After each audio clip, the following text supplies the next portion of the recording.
bienvenue à tous. Aujourd'hui, nous allons plonger dans l'univers fascinant du Super Bowl et découvrir l'histoire captivante du spectacle de la mi-temps.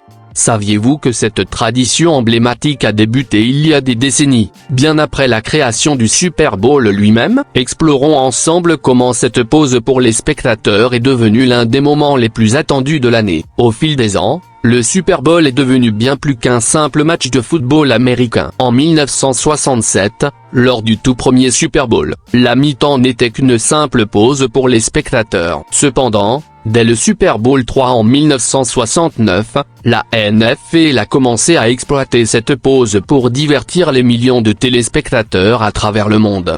Depuis lors, le spectacle de la mi-temps est devenu une véritable institution, avec des performances de grands artistes et des productions spectaculaires. Le 15 janvier 1967 marquait un moment historique dans le monde du football américain, la toute première édition du Super Bowl. À l'époque, il s'appelait le AFL-NFL World Championship mais opposait les champions de la National Football League, NFL, et de l'American Football League, AFL. Cette première édition a jeté les bases d'un événement sportif devenu légendaire. Il est intéressant de noter que le spectacle de la mi-temps n'était pas une caractéristique initiale du Super Bowl. Ce n'est que plus tard, à partir du Super Bowl 3 en 1969, que la tradition du spectacle de la mi-temps a commencé à se développer. Depuis lors, chaque Super Bowl a offert un spectacle de la mi-temps époustouflant, devenant ainsi l'un des aspects les plus emblématiques de l'événement. Au cours de la dernière décennie, le spectacle de la mi-temps du Super Bowl a accueilli certains des plus grands noms de l'industrie musicale. Voici une liste des 10 derniers performeurs.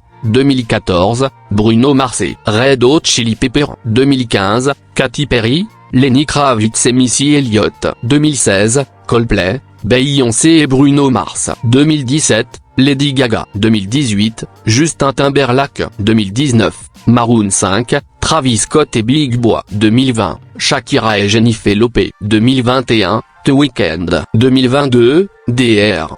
Dr. Snoop Dogg, Eminem, Mary J. Blige et Kendrick Lamar. 2023, Rihanna. 2024, Usher. Malgré l'ampleur et la portée du spectacle de la mi-temps du Super Bowl, il est surprenant de constater que les artistes ne sont pas rémunérés pour leur participation. La NFL estime que l'exposition mondiale massive de l'événement est une forme de compensation en soi pour les artistes, et que cela se traduit souvent par une augmentation significative de leur popularité et de leur vente de musique.